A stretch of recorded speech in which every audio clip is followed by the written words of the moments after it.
Hey guys, welcome back to Real Housewives Recaps. Today, we're talking cringe. That's right, we are going to deep dive that 2019 Lion King event, and it gets super cringe, so you're going to have to buckle up for this one. We're going to go into the Bob Iger pitch. We're going to go into, they also pitched themselves to somebody else at this premiere. Cringe, this is when they were still pretending to be working royals. We're going to go into the elephant documentary that resulted from the pitch. We're going to go into what happened to the money. We'll get into that. That was supposed to be donated from the documentary. We're going to go into what else happened at this premiere. You guys, spoiler, this is the one where Meghan claims in Cut Magazine that the Lion King actor from South Africa, said that the people of South Africa danced in the streets the same way they did when Mandela was freed. Ooh, so much cringe, so much havoc caused in one single night, as well as, I hate this dress so much. I've gone into that into detail, but still, I can't overlook it so much. Let's dive into so much cringe. Right, first off, definitely go back and watch my fashion fails because I go hardcore into how bad this dress failed. It was not properly fit or tailored. It's an awful length. It didn't flatter at all. The mesh is stretched. It doesn't photograph well. It just did no favors for her whatsoever. And Hasnabal's pants actually were high waters. And it's hard to tell in these photos. I've seen other photos where the pants weren't quite right either. So these two were a mess this night. But as awful as the outfits were, and they are, that's the least offensive thing to happen on this night. So this is 2019. Again, Lion King premiere there in London. These two were still pretending to be working royals at this point. We're just going to dive right in and take a look at the video of these two pitching themselves. I played it not long ago in a video, but I didn't break it all down. So this video is 50 seconds long. I'm just going to let it play because you need to hear it first, and then we're going to rewatch it. I'm going to talk you through it. That's really why we're here. It's the pitch. Just not skull.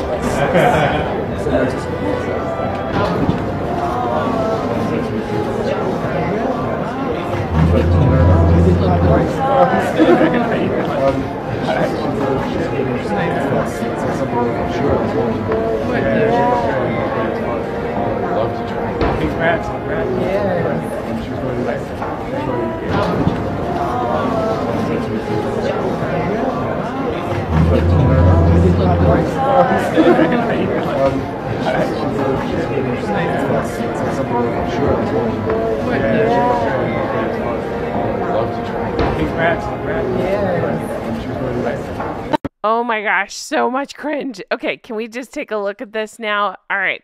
So that is Jon Favreau there with the glasses. Of course, aware she was pitching, or they were pitching to Bob Iger. I didn't know they were pitching to Jon Favreau as well. I mean, that guy does everything from Iron Man movies to Swingers to Mandalorian, you name it, he's done it. Harry's pitching them hardcore for voiceover work. And Meghan makes a joke, well, that's why we're here, to pitch. That's Beyonce straight back and Jay-Z to the right, back. You can see him in the back there. Harry, while pitching them for voice work, says he'll do anything, just not Scar. Again, these are supposed to be working members of the royal family at this event and pitching themselves for work. The irony is not lost on me that Harry is saying no to Scar, even though, like Scar, he became the main antagonist of the family. So it is funny, usually Meghan is hyper aware of the cameras, but now she's distracted because she's talking to Beyonce. So she's unaware. For once, she's not playing look at me with the camera, but look at Doofus. He's completely unaware that the camera's right on him as he's pitching to a seemingly surprised Bob Iger. Just like hell, I can remember which book it was because I've read so many recently. It was either Revenge or Courteous. They go into this interaction and they talk about how taken aback Bob Iger was. Now, I'd love to say he was, but we know she ends up getting work because of this. So maybe he, I think he was okay. So Meghan is happily chatting to Beyonce, and again, Dum Dum is talking to Bob Iger, pitching that we'd love to try. I bet she was pissed that he didn't just pitch her. He pitched both of them. But he's trying to say she does voiceovers, and then he says, you seem surprised, and then kind of works in that they're both interested. Bob Iger's wife, Willow, standing right next to them. And if you look to the left, see Elton John sitting down just behind Willow, and David Furnish, his husband, actually just leaned down to whisper something to him. I'd like to think he said, "Can you believe this ass clown is pitching himself?" Seriously, he's a working royal at this point and pitching himself and the wife for work. I just want you to think about that. Imagine William and Catherine pitching themselves for work. Like Catherine pitching herself for a, advertising campaign or a photo shoot or something like at a royal event. It just wouldn't happen. It's ridiculous. It's so cringy to watch. So I did some Googling. I found where publications were covering it. E! News talked about it, and they call it the elevator pitch. They were still pretty gentle on them, but I just find it so cringy. But they pointed out that, again, that Jon Favreau was there, and I just wondered, did he like slink off to the side? Was he creeped out too? Because all of a sudden he disappears out of the shot. We'll get into more cringe that resulted from that night, but let me go into this. So as a result of this, she ended up getting voiceover work in I guess it's a documentary, the show Elephant, which is on Disney Plus. It came out in 2020 on Disney Plus. I wonder if Hazmat got upset because he doesn't have a part in this. But regardless, of course, she's in it, and she's billed as Duchess of Sussex. Wow. So when I was Googling it to learn about it, I did find articles such as this. Critics slam Meghan Markle's voiceover work on Disney's Elephant documentary, saying it's packed with, quote, schmaltz and cheesiness. They go on to point out that most viewers gave the film a solid 3-star rating, citing the stunning cinematography as the main draw, but Meghan's narration as, quote, a slightly annoying detail to overcome. I haven't actually watched it, but based on what little bit I've heard of her podcast and her speeches and how much she loves to hear herself talk, I don't doubt that for a second. So, when researching this, it has been brought to my attention by so many of you guys, and, well, when you Google it, you start to learn a little bit more. I'm going to show you what is being alleged. This is all alleged. It's hard to prove stuff like this, so we're just going to talk in general terms here. Ready? Because she was a working royal, the way I'm understanding is she would not have been paid for this role. Now, again, I wish I could remember which book it was. I want to say it was Revenge. Maybe it was Cordia's. Went into this, that it was more of a stepping stone for them, knowing that they would be, well, stepping down. So it was more about exposure at the time. The payment that they wouldn't be receiving instead was meant to be a donation for Elephants Without Borders. So it was the Times of London that was reporting this deal, which was supposed to benefit the conservation charity, like I say, Elephants Without Borders. I keep seeing it was undisclosed. I've heard several million, but again, I have not been able to find the specific number. It sounds like negotiations were pretty much under wraps.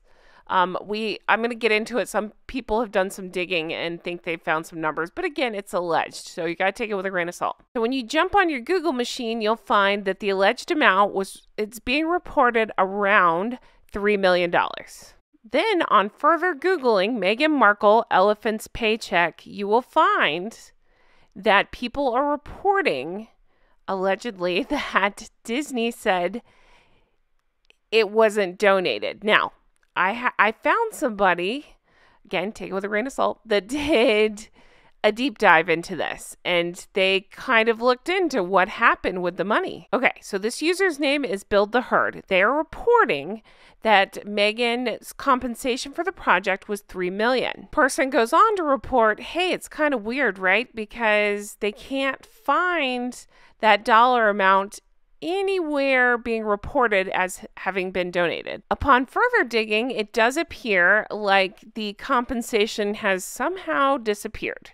They don't know, they can't find that the compensation has been made to Elephant Without Borders.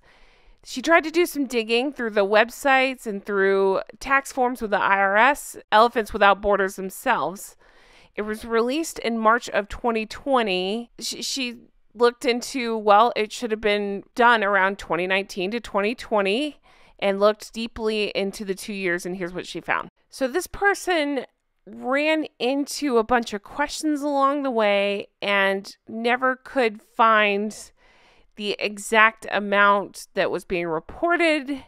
And they did see where Disney has worked with the organization. They just couldn't find specifically on this project what was being announced to have been donated. So what's being alleged here, and again, we don't know, but what's being alleged is that on paper it was announced, these terms, but what seems to, or I guess what's being filed is more of along the lines of, she's reporting in 2019, 498,000 was donated, 201,000 in 2020, it looks like.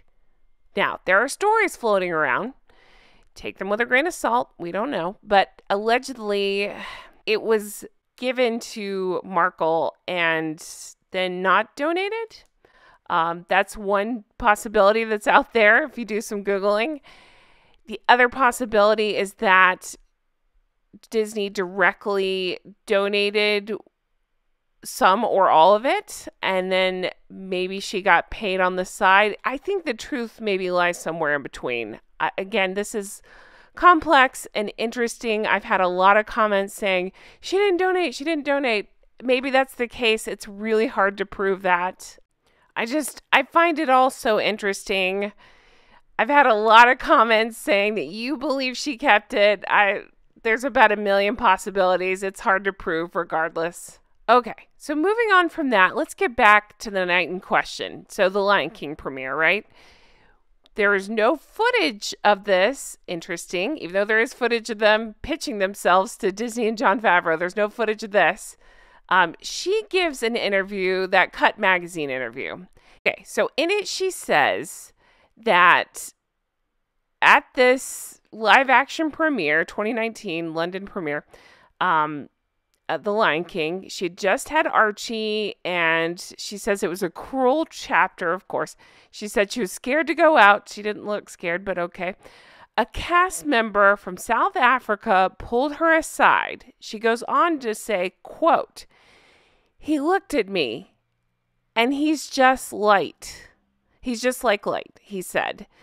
"I just need you to know, when you married into this family, we rejoiced in the streets the same way we did when Mandela was freed from prison." Okay.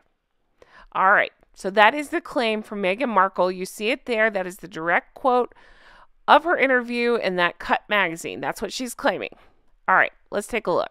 Said that she was pulled aside by a South African cast member of the live action version of The Lion King during its 2019 premiere in London. Meghan claimed she was told that the people in South Africa rejoiced on the streets amid her wedding to Prince Harry the same way they had when the activist Nelson Mandela was freed from prison. The claims have since been denied by an acclaimed actor at the premiere who said he was the only South African cast member. Dr. Khani, voice of Rafiki in The Lion King and veteran of the Royal Shakespeare Company, claimed the line by Meghan was a faux pas as he had never met the Duchess.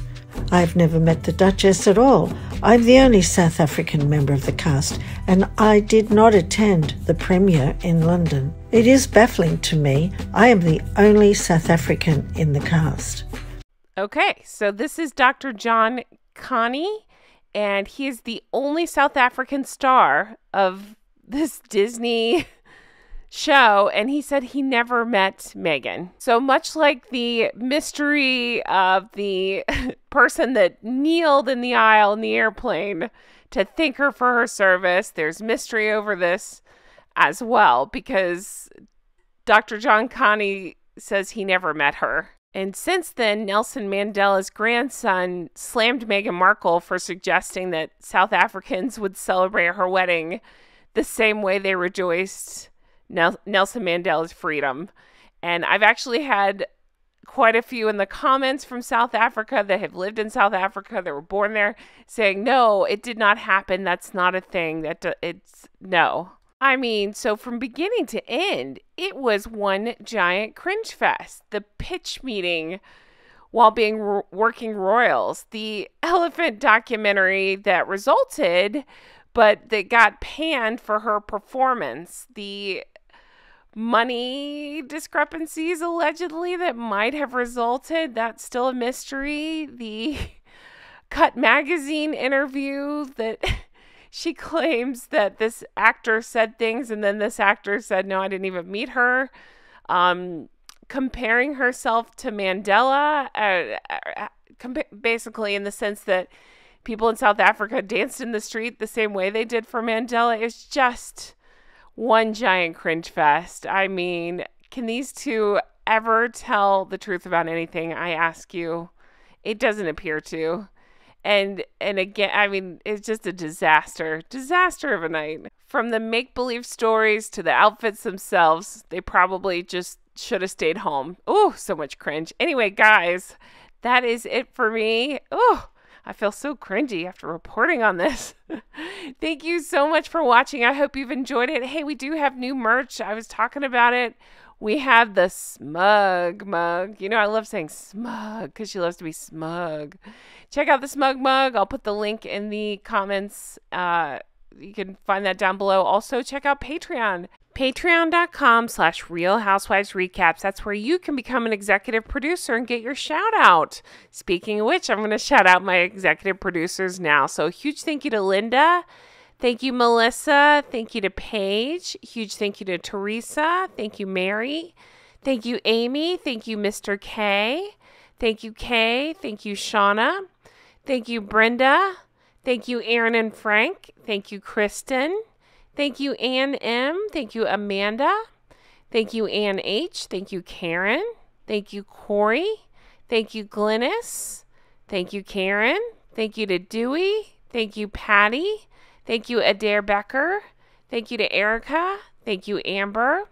Thank you, Annette. Thank you, Barb G. Thank you to Diana.